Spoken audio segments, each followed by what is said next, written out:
Okay, I've got two knives here today which I'm going to demonstrate. The first one is this one, which you can see there is a fairly square knife, and it's around about 1.5 inches across. And the other one is this one, which I use for mixing, which is a cranked blade and a flat surface and square corners. Slight radius there, but not too bad. Okay, so I've got on the palette here today, just to do this demo, some Italian Terre from Williamsburg, some Egyptian Violet. You can see what a tiny amount I've got. Again, Williamsburg, Ultramarine Blue from Williamsburg, and this is a Jackson's Titanium White, just a fairly cheap white paint. And so what I want to try and do is just demonstrate basic sort of knife technique that I use. So the first colour I'm going to mix up is what would be an underpainting colour for my no tan or for doing my shadows. So I'm going to take a tiny amount of green there. You can see it's really not very much. We'll mix in front here. Normally I'd be using a bit more space, but with the way the camera is, obviously I'm having to work in this tighter spot. So every time I pick up some paint that leaves a little bit on the knife, I'm going to wipe that off. Okay, then I'm going to pick up some Egyptian Violet. Okay, and you can see there what a tiny amount I've got on the corner, and that's because Egyptian Violet is really strong colour. So you can see there a tiny amount of Egyptian Violet, and probably 4 times as much, maybe 6 times as much green. Okay, now it's good to try and keep these in a nice tight area. All right, now that's actually too much purple for what I want, so I'm going to have to just clean that off, wipe that knife and get a bit more green. Now, Italian Terre is actually made from earth, dug out of the ground in Italy. And you can hear the graininess. Can you hear the grit there on the glass? That is the actual earth itself in the pigment. Clean that knife again, because I don't want this actually to be purple. I want it to be a sort of greeny purple. And that just shows you I picked up way too much purple there, because that is still purple. And we've almost used up our lump of green. Okay.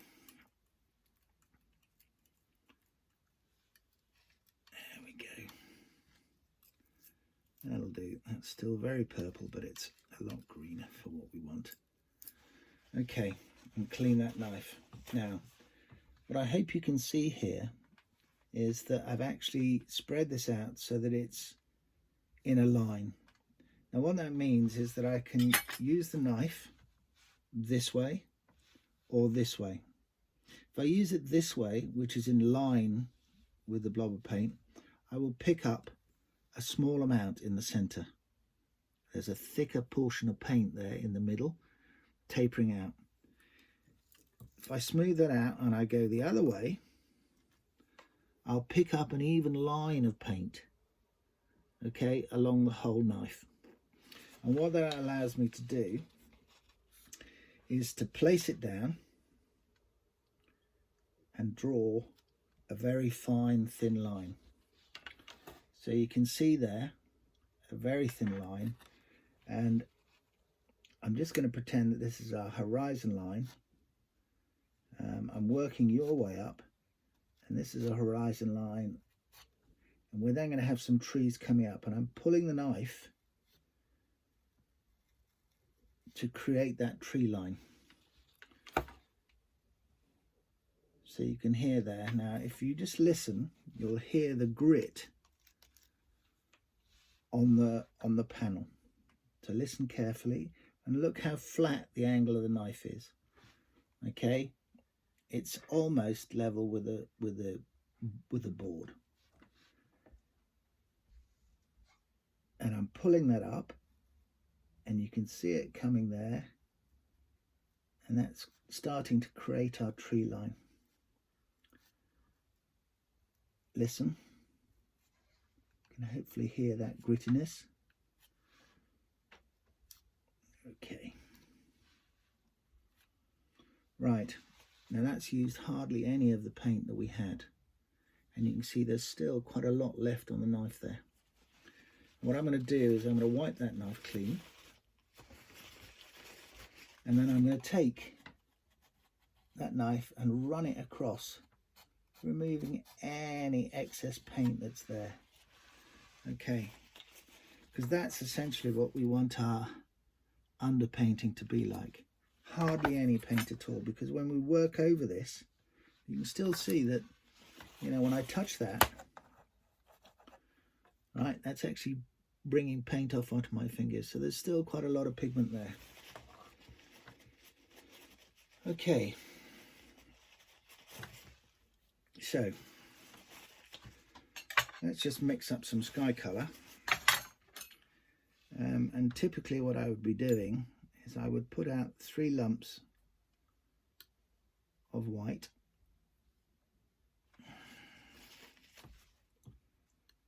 because I'm going to have 3 layers of colour. The sky will graduate from the top to the bottom. So we'll start with the darkest tone.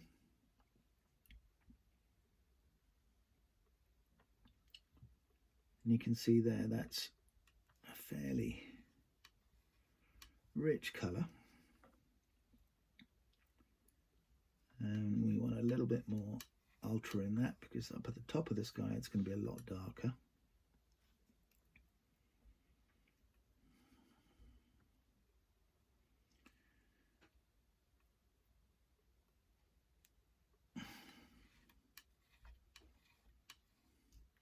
Keeping these little piles of paint neat.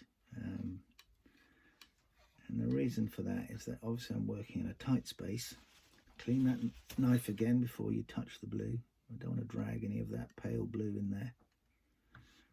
Darker still, there. Okay, that's going to be right at the top of our sky.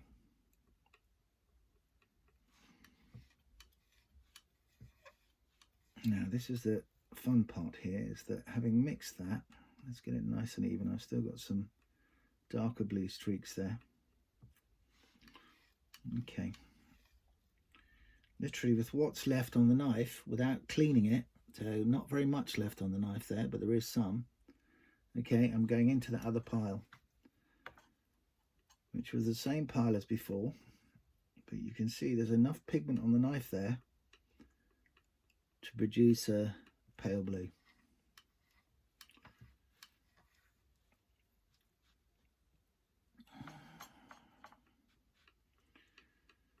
Okay, and you'll get a lot quicker at this as you work at it.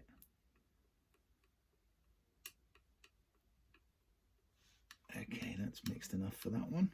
And then guess what? We're going to do exactly the same thing again with what's left on the knife, hardly any at all, into that last pile of white. And this will actually give us, in a second, because I'm just going to split it and put some yellow ochre in, but this is giving us a cloud colour. Clouds are never actually white, apart from right at the top. Mostly they're a sort of pale bluey grey. Okay, so that's our 3 graduated colours, and I'm just going to split that pile because I want a little slightly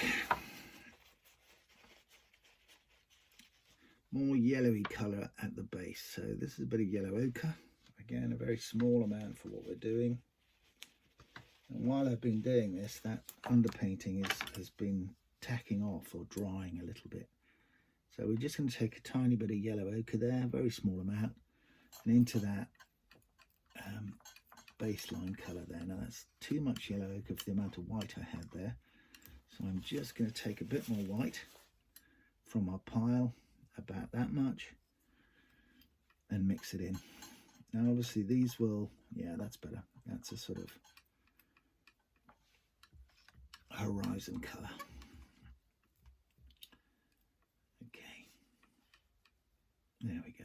Yep, that's a good horizon colour. and clean that knife. Okay, so imagine this is our painting size here. So this is essentially where we're at. I'm going to pick up some of that blue. Again, not very much because that's going to go a long way. And I'm going to apply really quite a lot of pressure to this and press down, and that still paint there is actually giving me the top of my sky.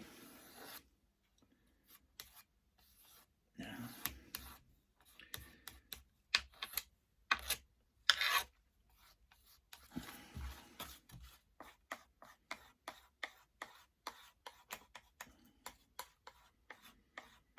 and this is where it's nice when you've done a yellow ochre underpainting, that anywhere where we don't get a full colour of paint. And you can see there I'm actually using this just like a paintbrush, spreading that paint nice and evenly. Okay, and thinning it out as we go. That knife is now clean. I'm going to pick up the next layer. I'm going to come in underneath and just put some paint down to start with. Okay, and you can see I'm spreading it thin.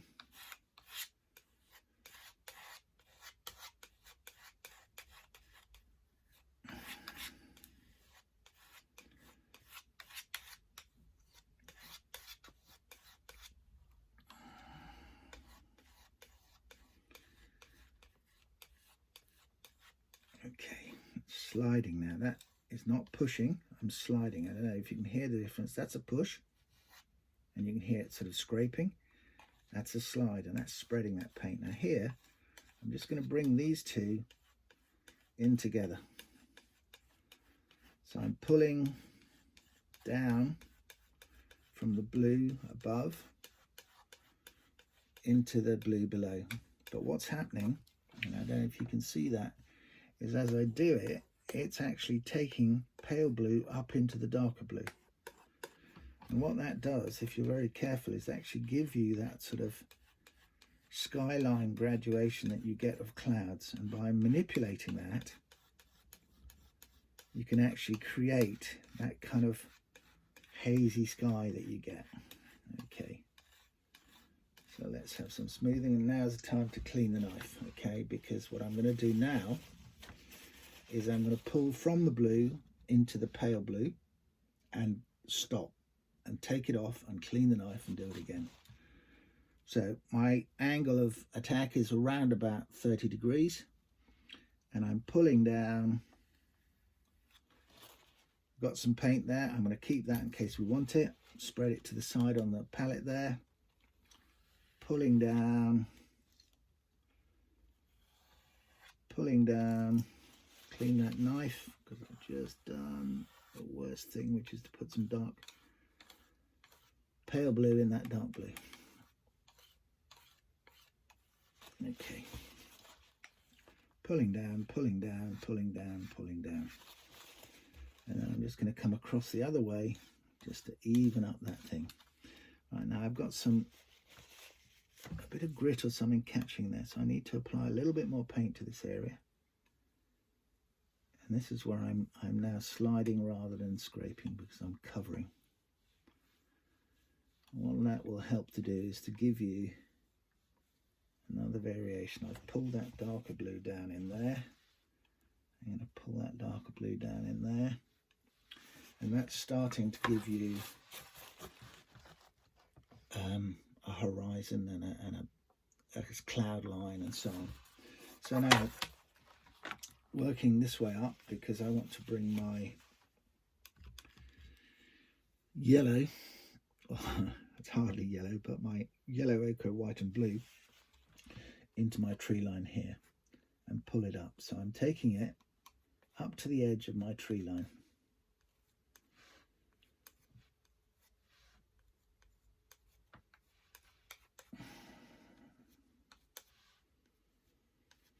Okay, and you can see here I've currently got it all the way across the knife, and yet I'm still able, by using the point of the knife, to actually steer it into the shapes that were left by the knife when we did the tree line. So this time I've taken a bit more paint near the front of the blade. Okay. Well, let's clean that off and I'll actually demonstrate that with a clean knife. So with my knife like this, we've got a little pile of paint there, and I'm taking paint near the front of the blade. Okay, can you see that there? There's a bit of paint near the front of the blade. I've picked up a bit of that old blue. I'm going to take that off the back because I don't want that. And the reason we did that was because I need to get into this slightly more detailed area here. You can see in this area here, we got some quite small areas. So I'm going to go in there with the corner of the knife. Okay, and I can get in there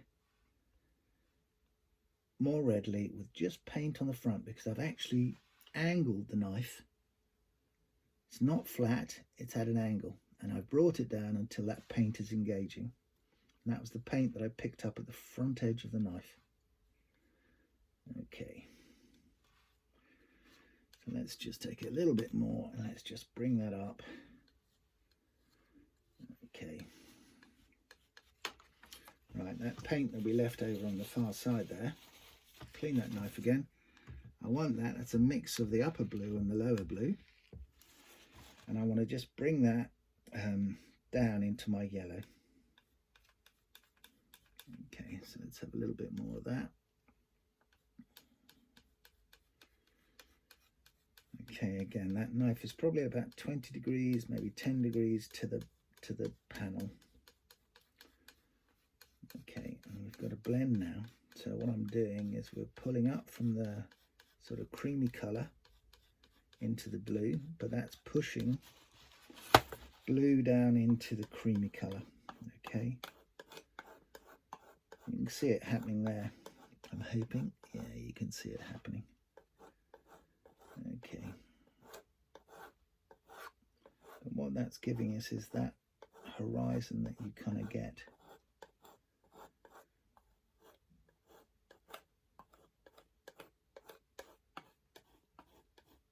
Where the light is just on the horizon. Right, so we've got sort of blue and that creamy colour on there, the yellow over with the white. I just want to clean that off, get a new sort of cleaning knife, and then I'm coming very flat, and I'm just going to smooth across in one hit. I don't want to go back because that'll then make marks. And actually that's lifted quite a lot of paint. And in doing that, I've scraped a panel here. Now that probably means that this part of the panel here is a bit higher and is not as flat and sand as it should have been. So I'm just going to have to go in and put some more of that blue over that patch. Okay, so what we're going to do now is go just directly to our straight terre, okay, which is here, and pick up some on the center of the knife, and we're going to pull up from our tree line towards the top, okay, using that knife to give us that edge that we'd have at the bottom of the field. Now what's happening here, you think you can see, is that a little bit of the cream from the edge is getting into the green, and that's not a problem because it's just gonna make the top of those trees blend a little bit.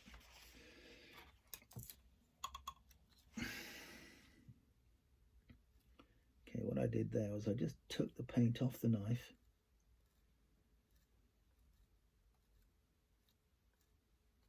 Okay, and then put a bit more on that leading edge, just on that front corner, because I really want just paint on that front corner at the moment to let me get at the top here. Now, a bit of that purple showing through, which is quite good, and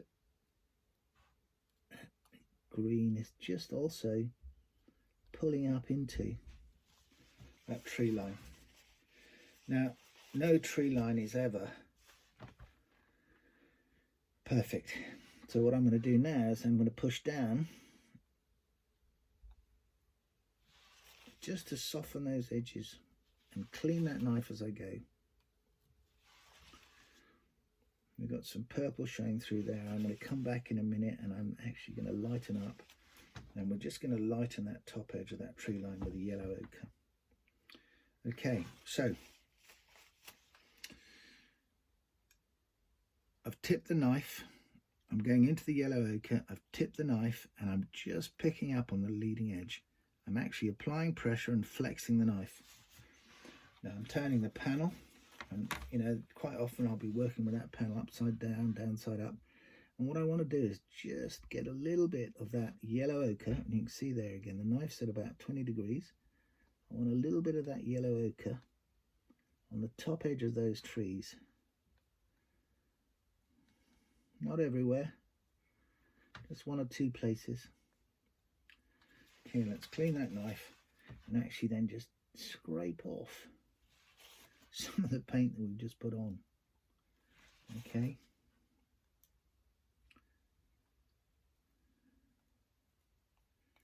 I'm going to blend that in there a little bit to lighten some of those trees.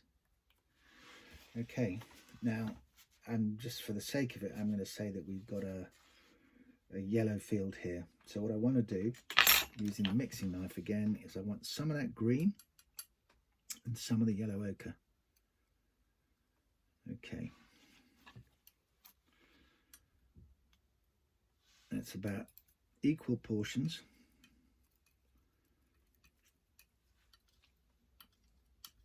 That's for my midground. I've got pure yellow ochre for my foreground, and then I want a little bit of the green with a tiny amount of yellow ochre for underneath the trees. So that's what we've got there. Okay, let's hope we've got enough paint to do what we're going to do. We'll just take it down as far as we need to.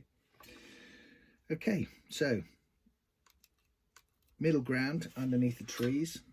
I've picked up a small amount of paint, and I'm just going to go in with a straight knife underneath the trees with that darker green, as though we've got some shadow coming towards us. And again, I'm working on a white ground. Had we been working on a, let's say a raw sienna coloured ground or a yellow ochre ground, we would have a better coloration, where I might have some missing paint. So I'm going to push up a bit. I'm essentially scraping up and down into that line. It's a little bit hard at the moment. Okay, let's have our middle ground now. I've picked up some purple. That's me not wiping the knife. Isn't that classic? In a demonstration. Anyway, that's fine. A little bit of inconsistency there is not a problem. Okay, now I am going to wipe the knife, because what we need now is our middle ground, which is here. That's our yellow ochre and green mix. And I'm coming across because I want to sort of just a little bit of variation in there, and I'm going to push that up into those trees because that bottom edge will come in with a bit more purple. And then I'm just going to go pure yellow ochre across this front edge here. Okay.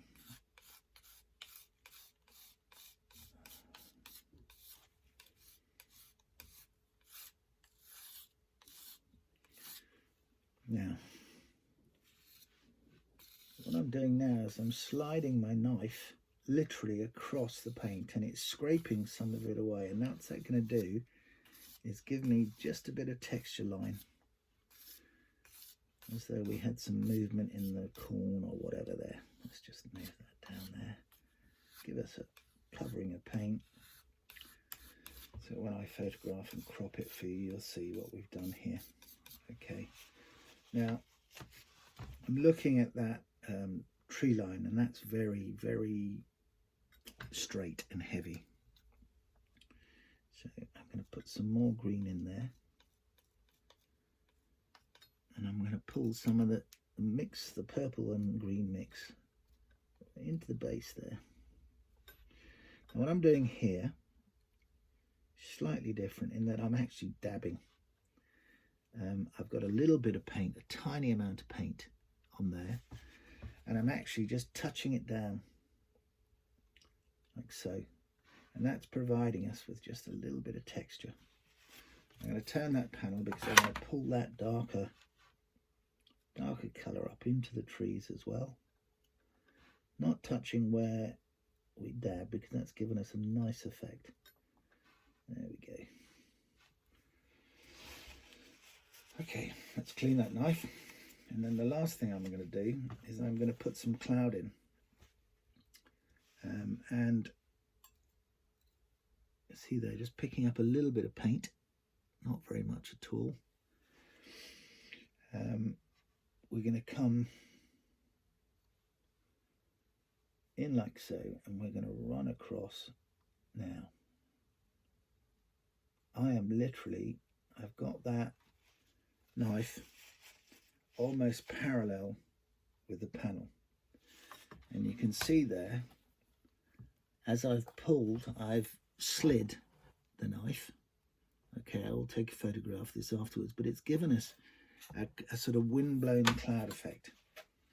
And what I'm going to do now is I'm actually going to cut in and just soften that top edge. And I'm essentially scraping paint off, and then I'm going to pull it out and feather it up into the blue, which gives us that softer edges. So the knife here again is almost horizontal off the edge of the panel, pulling that blue in. And then just to finish this off, I'm going to run a contrail, which is always quite a fun thing to do. So what I want is a tiny amount of paint, really. It's a really small amount of paint. And I'm going to turn it up so I get it this way around. Okay, yeah, I'm going to run a contrail across the top of the corner of the sky here, and I'm literally going to dab my paint on. I don't want a completely straight line. I don't want it everywhere.